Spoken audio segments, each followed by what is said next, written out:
Assalamualaikum warahmatullahi wabarakatuh.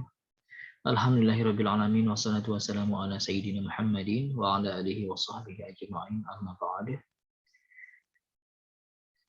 Oke, kali ini kita akan bahas panduan penterjemahkan atau panduan penerjemahan teks Arab ke dalam bahasa Indonesia.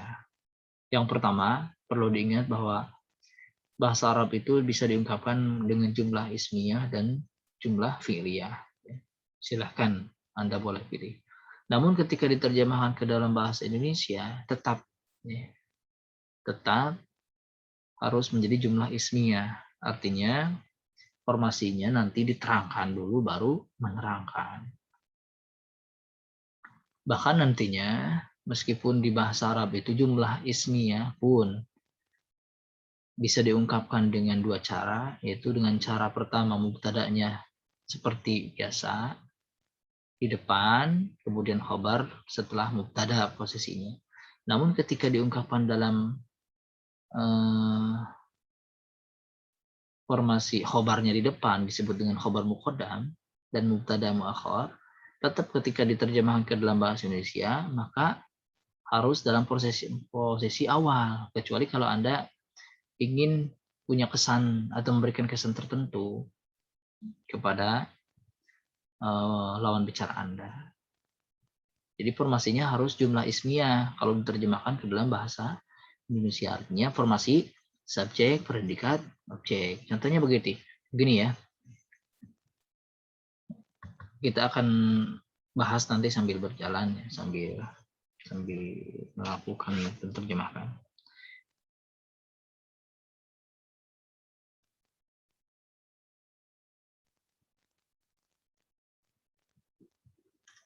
Oke. Nusyahidu at-tullab yadhhabuna ila al-madrasah. Nusyahidu at-tullab yadhhabuna ila al-madrasah. Ini jumlah fi'liyah. Walaupun jumlah fi'liyah, maka diterjemahkan harus ke jumlah ismiyah. Nusyahidu ini kan fi'il mudhari. Maka yang menunjukkan mutakalim ma'al ghair atau ma'a ghairihi. Kita terjemahkan dari fa'ilnya dulu. Fa'ilnya mana? Fa'ilnya ini ditandai dengan nun, berarti sudah ketahuan nahnu. Oke, terjemahkan menjadi nahnu. Berarti kami nusyahidu menonton atau melihat atulah para siswa pergi ke sekolah. Nih, yang cocok begitu. Jangan sampai fiilnya dulu depan. Jadi, walaupun jumlah fi'liyah ketika terjemahkan ke dalam bahasa Indonesia menjadi jumlah ismi. Bagaimana kalau diterjemahkan seperti begini ya? Menyaksikan kami itu menjadi salah ya. Menjadi salah. Kecuali kalau Anda menerjemahkan sebebas-bebasnya Anda. Nah, kalau mau menerjemahkan dengan aturan ejaan yang disempurnakan tuh terus begitu. Subjeknya dulu siapa? Ini jumlah fi'liyah itu kan punya fa'il. Nah, dari fa'ilnya dulu fa'il. Mana fa'ilnya? Kami. Kami menyaksikan para siswa pergi ke sekolah. Coba yang kedua. Wahum. Nah, ini baru ya. Ini kan jumlah ismiyah. Wahum dan mereka yartaduna mengenakan atau memakai aziyan madrasiyah.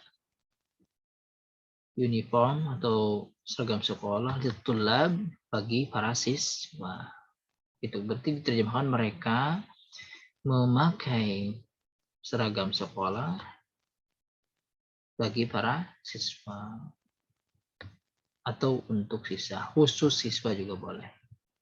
Jadi tidak perlu secara letterlock kalau menerjemahkan, bisa-bisa kan kalau letterlock itu bisa-bisa orang salah karena ada bahasa tertentu atau ungkapan tertentu yang tidak bisa diungkapkan secara letterlock. Artinya ya siluna ilal madrasah fil mi'ad. Dan kalau ini masih Anda nggak mau titik di kalimat atulab, ya, maka cukup dengan dan. Tapi kalau ini atulab sudah titik dan Anda ingin memulai kalimat baru, tapi masih nyambung ke sini, maka Anda gunakan mereka lagi diterjemahkannya. Tapi kalau di sini alif tulab ini masih koma, ini baru bisa dan ya mereka. Tuh, mereka lagi dan mereka. Sampai di sekolah atau sampai ke sekolah, ini kan ke ya, seharusnya kan diterjemahkan ke, tapi ternyata seperti di pelajaran yang lalu bahwa ila ini bisa berubah kalau diterjemahkan ke dalam bahasa Indonesia, atau yang kita pahami ila ini bisa punya arti khusus ketika masuk ke dalam kalimat. Wa yasiluna, dan mereka sampai ilal madrasati, ke sekolah, fil mi'ad, tepat waktu. Nah, ini sudah jumlah yang baru. Nah, ini muqabalahnya untuk kalimat ini. Wa thalibatu, ini mubtada'nya, para siswi. Nah, kalau udah kadzalika, terjemahkan dulu kadzalikanya. Begitu juga para siswi, yartadina, mereka mengenakan aziyal madrasiyah, pakaian sekolah, lil thalibati, untuk para siswi khusus. Siswi itu khusus, jangan dipakai oleh siswa. Wa yasilna, dan mereka sampai ilal madrasati, ke sekolah atau di sekolah, fil mi'ad, tepat waktu.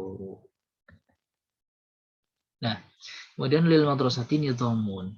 Nah, ini bentuknya apa? Khobarnya muqaddam. Mana khobar? Ini khobar, tapi kan di depan. Formasi begini dalam bahasa Arab biasa saja. Tapi kalau diterjemahkan ke dalam bahasa Indonesia, maka harus apa dulu? Subjeknya dulu.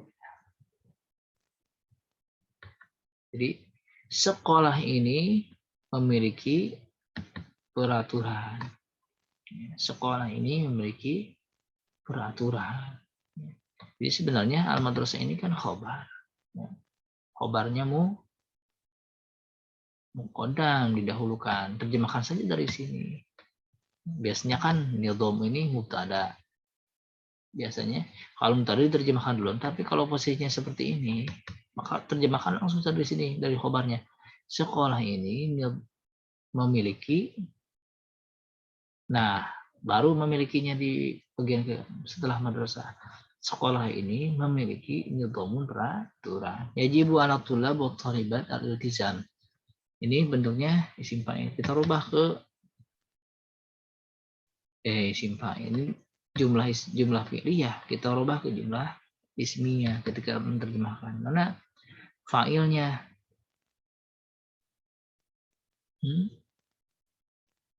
Yajibu ala thulab wa thalibat al-iltizam. Langsung ke sini. Para siswa dan siswi wajib ya patuh terhadapnya. B itu kan dengan, tapi kalau diterjemahkan dengan salah. Terhadap aturan, kan aturan patuh terhadap, kan sudah idiom itu. Patuh dengan aturan juga boleh, tapi terhadap lebih bagus kalau diterjemahkan. Wala yajuzu mukhalafatahu, wala yajuzu mukhalafatuhu, dan tidak boleh melanggarnya. Atau mau ke fa'ilnya dulu boleh, dan pelanggaran terhadap an-nidham, peraturan, pelanggaran terhadap aturan adalah tidak boleh. Jadi begitu. Umpamanya, masalah nih, an yadrusa at-talib wa talibat wa talabah. Jadi wajib bagi para siswi dan siswa, at-talib itu siswa, siswi. Kita harus tertib dan menerjemahkan. Wajib, siswa wajib. An ini ya terjemahkan dengan wajib atau harus. Siswa atau siswi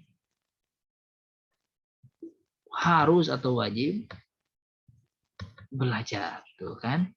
Begitu. Jadi terjemahkan dari kalau jumlahnya fi'liyah buat jadi jumlah ismiyah dengan cara si fa'ilnya dulu kita letakkan depan. Ya.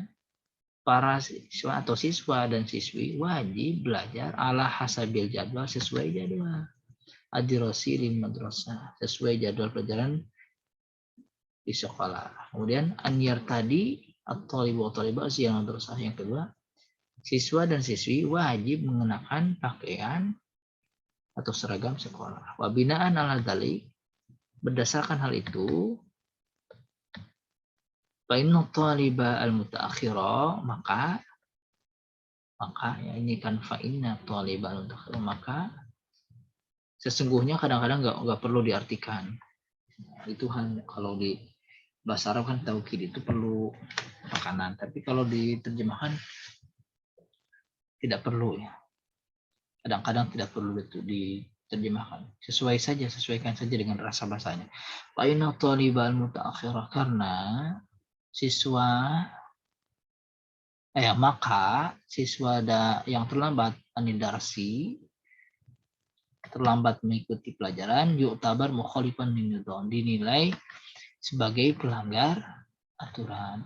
Wa inna talibal ladzi la yartadi azyal madrasah, begitu pula siswa yang tidak mengenakan pakaian sekolah dakhilal madrasah, di dalam sekolah, di dalam lingkungan sekolah, yu'tabar mukhalifan linidham.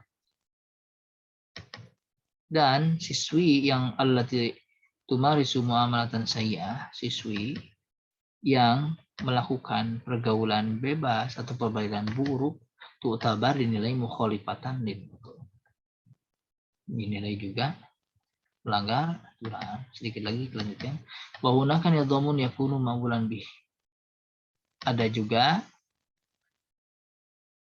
hunaka, dan di sekolah ya, ada juga. Jadi kalau ini hunaka ada juga aturan yakunu ma'mulan bihi yang diterapkan ala ma'mulan bihi diterapkan ala jamil amilin fil madrasah, terhadap para pekerja atau pegawai di sekolah, hatta alal ba'i, termasuk hatta itu kan sehingga, boleh juga dikatakan termasuk pedagang fil maqsaf di kantin, wal bawab dan satpam, wa khadimal madrasah dan pekerja di sekolah. Wadzalika mislu mayali, seperti pertama itu kan wajib tadi. Pertama wajib menjaga al-amnul madrasah, keamanan sekolah, wa nadhafataha, dan kebersihannya. An yaltazimu bimawaidil amal al-ma'muli biha fil madrasah. Wajib patuh terhadap waktu atau jam kerja al-ma'mul biha yang diterapkan fil madrasah di sekolah. Kemudian alla yu'amilu ba'duhum muamalatan tukhalifu ta'alim al-Islam. Tidak boleh bergaul satu sama lain, muamalatan dan pergaulan atau interaksi tukhalifu yang menyalahi ta'alim al-Islam, ajaran Islam. Oke. Demikian ya. Silahkan untuk terjemahan tidak perlu letterlek ya, tidak perlu perkata. Artinya di situ ada semacam ada penghalusan, ada pembuangan, lalu diterjemahkan, atau ada penggantian kata. Kalau dirasa sebenarnya arahnya si teks bahasa Arab ini ke sini, dan kita tahu kalau diterjemahkan secara kata per kata kok jadi salah artinya. Nah, maka kita rubah saja ketika kita menerjemahkannya dengan kata yang lebih tepat. Oke, demikian. Assalamualaikum warahmatullahi wabarakatuh.